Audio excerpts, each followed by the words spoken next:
or Ted Hay. Regarding he's going to be annoying. Regarding shards of earthenware that were used for tummy beverages and they fell into the airplace of an oven, I'm going to have to put them outside, Joel. Go. Okay, go outside. That's a good boy. Come on. Try outside. Guy doesn't leave me alone. Okay. Regarding shards of earthenware that were used for tummy beverages and they fell into the airspace of an oven.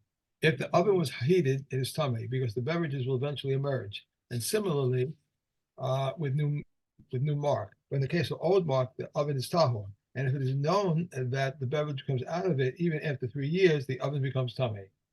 Regarding mark and grape skins that were made in conditions of tahara and tameh, Tamim walked on them, and afterwards beverages emerged from them. They are tahor, but they are originally made in conditions of tahara. Regarding a spindle that swallowed its hook, and an ox goad that swallowed its nail, or a brick that swallowed a ring, well, they are tahor. And if they enter a tent containing a corpse, they become tameh. If a zav moves them, they become tameh.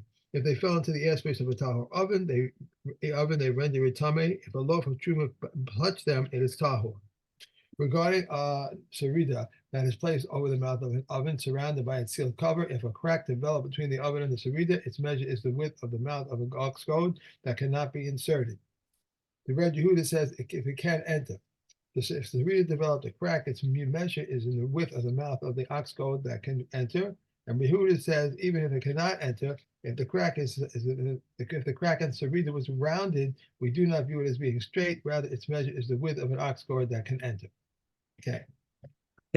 Now we'll have a similar machlokes over here between Rabbi Yehuda and Chachamim. Is of an oven, tano nikav me'eno. It developed a crack in its eye. Remember, the eye is like a sort of a ventilation hole that we've seen it before. Shiro melo kush nichnas ve'yotze dolek. So now it adds a new qualification to this whole. Up until now, we've been talking about the ox goad, whether it can enter or not. Right. And now we're saying it's got to be able to be caught on fire if it was actually burning and you stuck it in and the flame would stay burning and not be extinguished. Okay. So that's considerably bigger. So that's the Chachamim about the oven whose eye developed a crack. So a crack in the eye needs to be a lot bigger in order to invalidate the Tzamid Pasil. Okay. Rabbi Yehuda disagrees. He says Shalodolek, it still has to go in, but it doesn't have to be on fire. Nikav mitzido, however, if it developed a hole in its side. Shiro kimlo kush nichnas v'yotze shelo dolek. So the Chachamim say just needs to be able to come in without being burning. Rabbi Yehuda omer dolek. Now again, Rabbi Yehuda switches his chumer and kulas with the Chachamim. So he's more machmir where they're more mekel, and he's more mekel where they're more machmir. Okay, if it develops a hole in its side. Okay, Rabbi Yehuda omer dolek. Okay, that's what I just said. Rabbi Shimon Omer, mina emtza nichnas, mina tzad eno nichnas. Rabbi Shimon says if the hole is in the middle, then only if it can enter, and if it's at the side, then even if it cannot enter, if it's just the right size, if it's the exact diameter and not enough to admit it. And the halacha follows the Chachamim anyway. And also Rabbi Shimon would say about the stopper of a barrel that developed a hole. Shira melo mitza shnia shel shifon. Its measure is the width of the second node of a stalk of oats. Okay, now that's small. Second node of a stalk of oats. I don't know how he got specifically to the second node, but basically, like you look at in the commentary over there, it's like all stalks that grow from the ground. A stalk of oats or rye consists of several sections. Each section ends in a node from which the section above grows, and they become progressively thinner from section to section, as does the stalk itself. So according to Rabbi Shimon, the unit used to define a hole in the stopper is significant enough to allow tumah to pass through into the interior of the barrel is the second node of a stalk of oats or rye. Precisely how this measure is applied depends on where in the stopper the hole is located, as our Mishnah will now explain. Okay. So that node is small. It's not a big. Yeah, it is very small. Yeah. Okay. So he would also say about large casks. Shiram melom mitzashnia shel kaneh. So it's the same measure. It doesn't matter whether it's a small amphora or a large cask. It's the second node of the reed. Mina emtza nichnas, mina tzad eno nichnas. Okay, if it's in the middle, then if it can, only if it's big enough to admit the reed, and if it's on the side, then even if it's just the same size and not enough to admit it.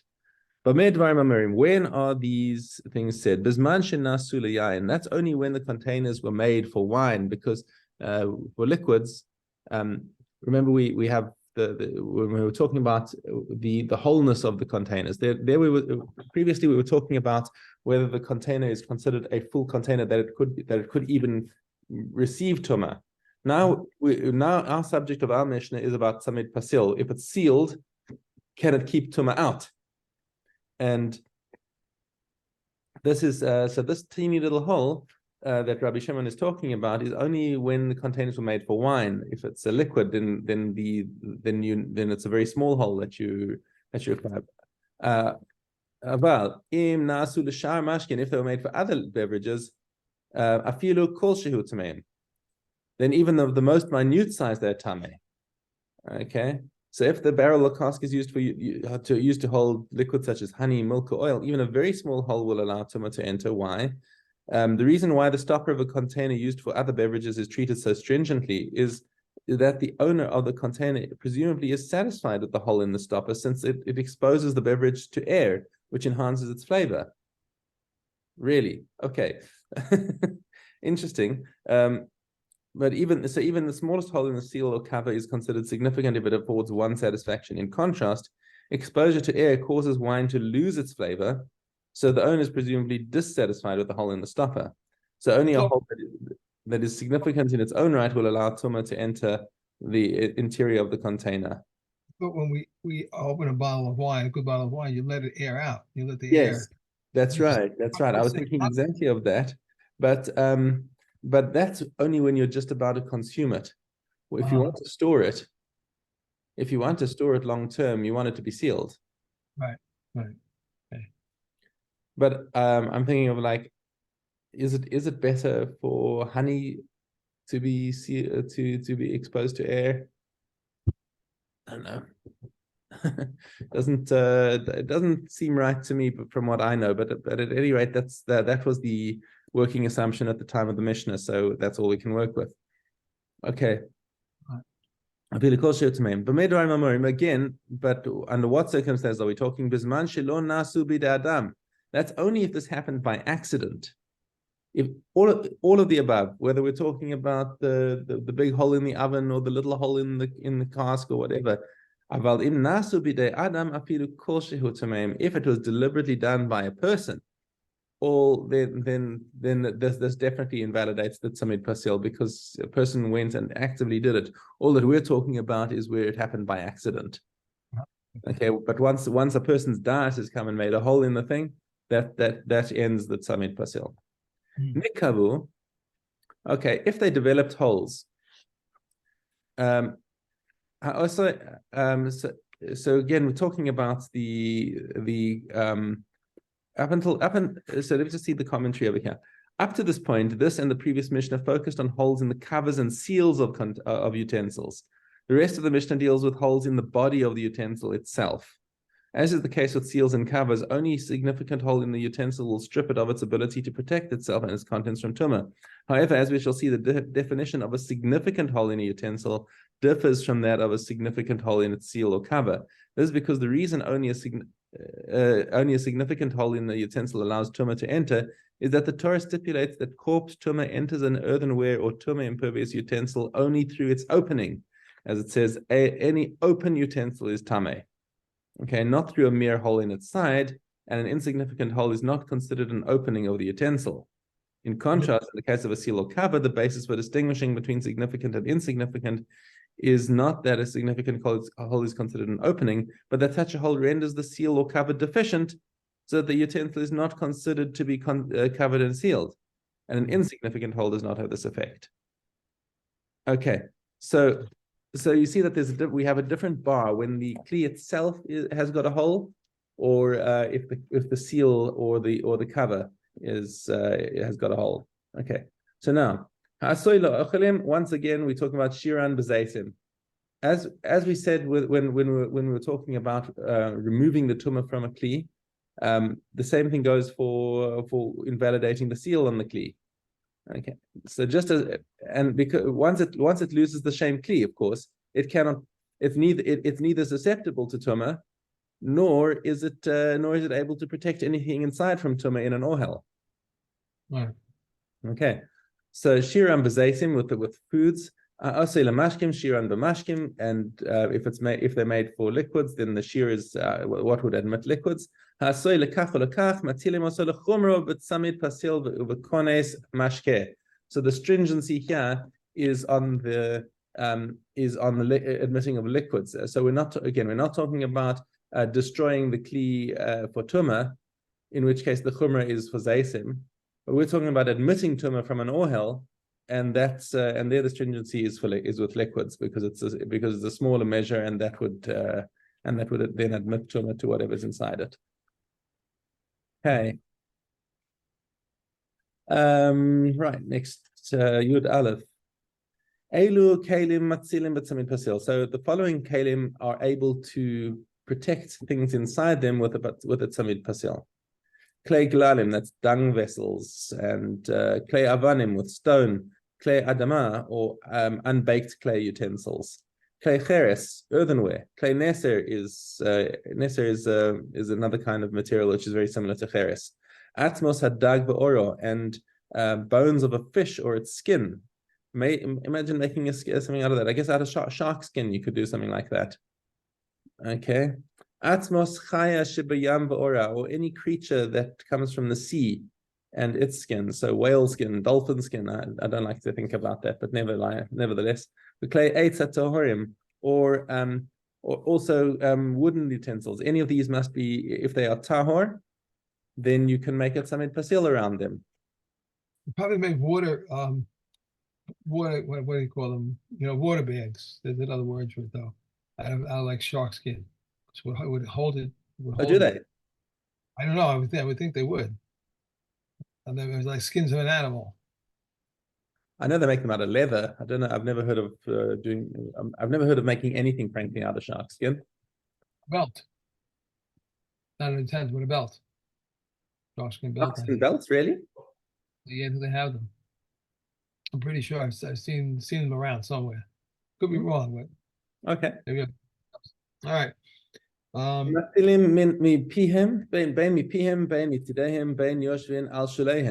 they protect both from their mouths, from their sides, or whether they're resting on their bases or tilted on their sides. So it doesn't matter what the configuration is in which they're being held upwards, sideways, whatever. It's not like that makes any difference. Or if they are tilted, or even lying on their sides. If they were inverted. Here's another big chiddush. Matzilim kol shetachteim. So, for example, if there's a pit in the ground and you took a kli and stuck it on top and sealed it, then anything that's inside the pit is also protected from ohel, from tumas ohel. Okay, adat tehom, all the way down to the depths of the earth. Rabbi Eliezer Matzama, he says, nah, he doesn't think that a kli can save things that are outside it. Okay. Why Rabbi Eliezer? Why is he says it? Because he learns it from the pasuk that it's got to be upon the utensil. That the sealed cover must be on the utensil. It can't be under the utensil. Okay. Okay. Ala kol matzilin, and they can protect anything it's inside them. chutz mi kli cheres, except the kli cheres that we said again with that argument between Beis Hillel and Beis Shammai that they she'eno matil ela ala ochlim ala mashkim al kli cheres. That a kli cheres with its something pasil, we rule midrabanan and can only protect food and drink and other kli cheres, because those are the things that a chaver would never borrow from an am haaretz in any case. So why particularly the earthenware utensils? I guess because they're the most common. But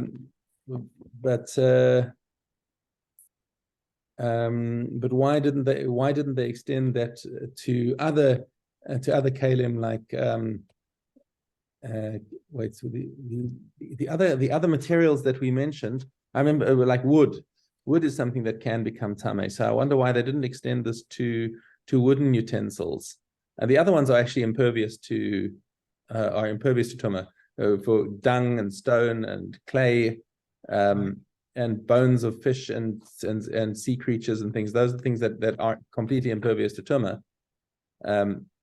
But I wonder why wooden utensils were not included in this. The commentary doesn't. Oh, you know why? You know why? Because I'm looking at the commentary now on page 449. Where it's talking about wooden utensils. The final category of utensils that protect with a sealed cover are wooden utensils that are ruled impervious to tumah. The reference is to very large wooden containers capable of holding 40 sa'ah of liquids, or two core of solids. Okay, the dimensions of such a container are 1 amma by 1 amma with a height of 3 ammas. Okay, a wooden utensil of this size is not susceptible to tumah at all for the following reason, because in the pasuk it groups wooden utensils together with a sack, a bag made from animal hair other than wool, and from this the sages derive that wood is susceptible to tumah only when it possesses the basic functional characteristics of a sack, which is defined as the ability to be carried while full and while empty. Okay, so the large wooden container over here is ruled tahor, since it would be too heavy to be moved when full, and therefore it's able to protect its contents from tumah when sealed with a cover. Okay, so that's why we didn't mention wooden utensils in the exceptions over here, because the kli itself is impervious to tumah. Okay.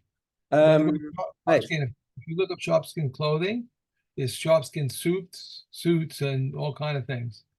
I remember seeing sharkskin suits and stuff. I think there are other materials that go into it, but that's really very interesting. Okay. Mishna base, but me makifin. Okay, so what do you seal the seal with? What can you use? Basid, that's plaster, gypsum, plaster of Paris, right?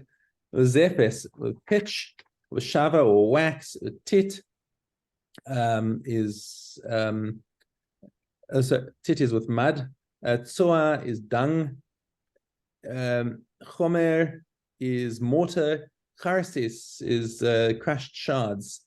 V'chol davar hamitz marech, anything that you can smear. Okay, but ein makifin lo b'batz. Batz is tin, or lo b'oferis, which is lead. Mipneshu pasil v'eno tzamid, because they can cover, you can spread them, but they don't bond. They won't stick to the surface of the kli. So it's not considered a seal. Okay. Ein makifin lo b'dveila shmeina. You may not lechatchila use fat with pressed figs, fat pressed fig, or v'lo b'batzek shenilosh b'mei peros, or any dough that was kneaded with fruit juice. Now that means that it's still impervious to tumah. Shelo yivenu lidei psul, because chaval, you're going to if this goes into it was tahor and you're going to put it in oil, and the seal itself is edible, and it could become disqualified. Hold on, but fat pressed fig, it could become because it's food, right? Because it gets tumas ochlin, so it itself could also become tameh. But if one went ahead and did seal like this, then it is nonetheless effective, even though you shouldn't have done it. Okay, and let's do Chazara. Okay, Zion Aleph. Yeah. The store basis of a household which collapsed if it was less than 3 handbreadths, it is tameh, since one heats it from the below and the pot above it will cook. But if it was more than that, it is tahor. If one started a stone or pebble, it is tahor. If he plastered it with clay, it will be susceptible to tumah from then on. And this was the prayer response of Rabbi Yehuda regarding the oven that was placed over the mouth of a pit or over the mouth of a cistern.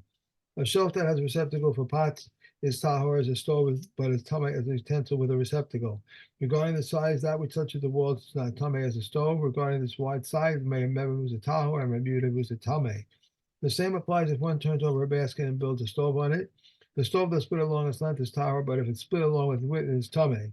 A kupak that's split along its length or along its width is tahor. The courtyard of a stove, when it is three finger breadths high, is contracts tuma via contract and airspace. But if it is less than this, then it is contracts tuma via contact. But if it does not contract tuma via airspace, how is it measured? Rabbi Yishmael says one places the spit from top to bottom, and the area opposite the spit contracts tuma via airspace. From Eliezer ben Yaakov says if the stone became tamei, the courtyard becomes tamei. But if the courtyard becomes tamei, the stove does not become tamei. If the courtyard was set between, we've done 3. what are we doing after this? Because we're going to finish After tomorrow. what? After Keilim. Okay, we have no. Keilim we're still on. Now we're Keilim, we've got months to go. I realized that was A. Okay. Okay. Aleph Dal. There were 7 gateways in the courtyard, 3 in the north, 3 in the south, and 1 in the east. In the south, there were the kindling gates, 1 to its right, 1 to its left. One was the chamber of Pinchas the clothier, and the one was the chamber of the makers of the Keritim. And those gateways in the north, the gate of the Ray, then this gateway was like a pavilion, and a loft was built on top of it, so that Kohanim would stand guard above it, and the Levium below, separated between the consecrated area and the unconsecrated area. And what purpose did this chamber serve? The southwest chamber was the chamber of sacrificial lambs. Southeastern chamber was the chamber of the maker of the panim bread. This northeast chamber was the sons of Hashmonium. Hashmoniums concealed the stoves of the altar that the Greek kings had defiled. And the northwestern chamber through the Kohanim would descend to the immersion room. The hall of the fire had 2 gateways, one open to the Keil, one open to the courtyard. Rabbi Yehuda said the gateway that opened to the courtyard had a small doorway through which the Kohanim would enter to inspect the courtyard. The hall of the fire was a dome, and it was a large house encircled with ledges of stone, and the elders of the base would sleep there, and the keys of the courtyard were in their hands, and the young Kohanim would sleep each with his pillow on the ground. Okay, that's it, I think, right? With his belt on the ground. Hold on a second. I lost my place with you.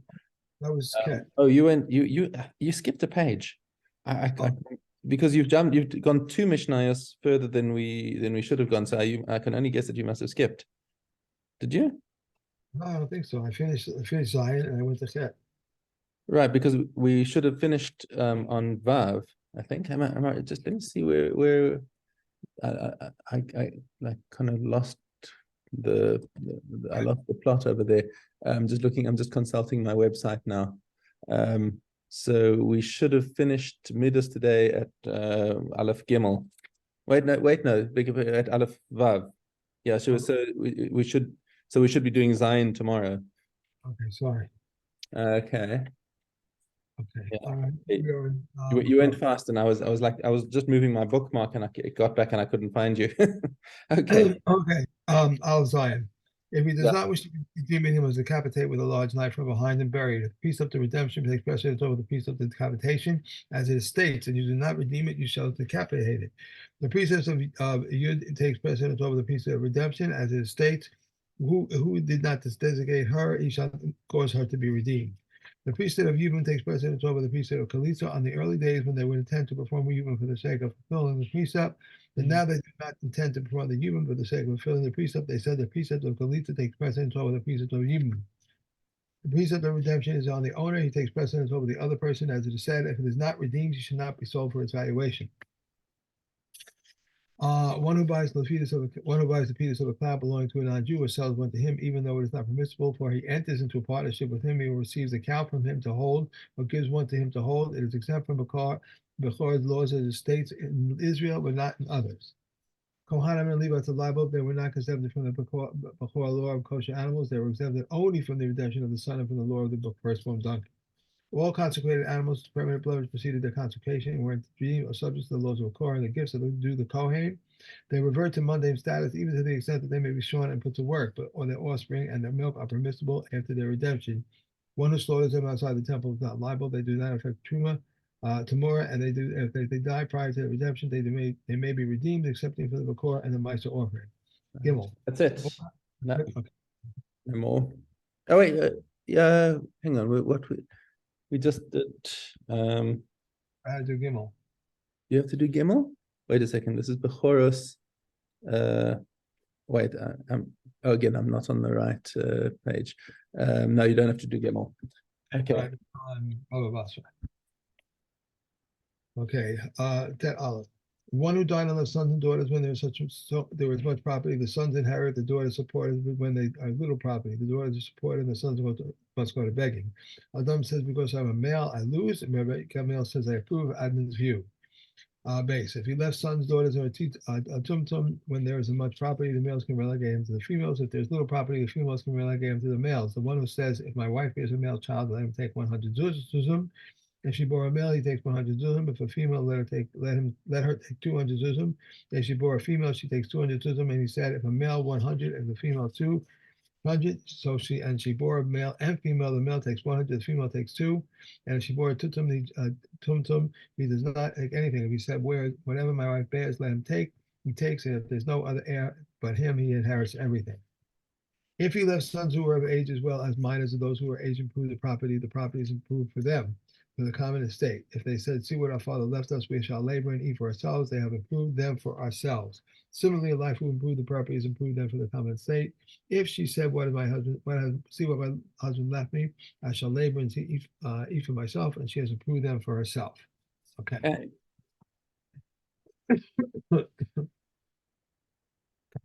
Yoma. Hey. And he shall go out to the altar, which is before Hashem, and this refers to the gold plate, the altar in the holy. He started to dive downward. And where did he talk? From the northeast corner to the northeast, to the northwest corner, to the southwest corner, to the southeast corner, at the place from which he started to dive on the outer altar for a regular sacrifice. Then he would finish on the inner altar. Rav Eliezer says he remained in his place and down the blood. All of them he applied the blood from the bottom to the top, except for this one that was in front of him, upon which he applied the blood from the top to the bottom. He sprinkled upon the surface of the altar 7 times, and the remainder of the blood that he would pour upon the western base of the outer altar. But those sacrifices of the outer altar he would pour upon the southern base. These and those mixed together in the canal and flowed out to the Kidron Valley. It was sold to gardens as fertilizer, and one is liable for unauthorized use of it. The entire Yom Kippur service that had been listed in sequence, if he advanced one service before another, he has accomplished nothing. For example, if he advanced the he-goat's blood before the ox blood, he must sprinkle again from the he-goat's blood before the sprinkling of the ox's blood. If the blood spilled before he finished the application of the blood inside, he must sprinkle other blood and must again sprinkle inside from the beginning. The same is true for the sprinkling of the holy, and the same applies to the sprinkling of the golden altar, because each of them is a separate unit of atonement. Rav Eliezer and Rav Shimon say, from where is it broke off from that when he started again? Okay. We have one more. We have Okay, we're starting Uktzin. Here we go. Anything that is a yad, but not a shomer, contracts tuma and conveys tuma. Come on. But tuma, but does not combine. A shomer, even if it's not a yad, contracts tuma, conveys tuma, and combines. Anything that is not a shomer and is not a yad, neither contracts tuma nor conveys tuma. The roots of a garlic, onion, leek, and when they are moist and their protrusion is whether it is moist or dry, and the stalk that is directly opposite the food. The roots of the lettuce, round radish, and oblong radishes, these are the words of Rameya. Rabbi Yehuda says the log root of the radish combines, but its fibrous roots does not combine. The roots of mint and rue, the field greens and ground greens that one are brought in order to transplant them, and the extent of any other grain and the grains covering. Rabbi Eliezer says also the dust covering, these contract tuma, convey tuma, and combine. These contract tuma, combine tuma, but do not combine. The roots of garlic, onions, and leek when they are dry, and the stalk that is not directly opposite the food, and the handle of a grapevine branch, a handbreadth on either side, the handle of a cluster of grapes, whatever those may be, and the tail of a cluster that one bared, and 4 handbreadths of the handle of the broom of the date palm, and 3 handbreadths of the stalk of the ear of grain, and 3 handbreadths of the handle of all crops that are cut, and goat crops which is not their known to be cut.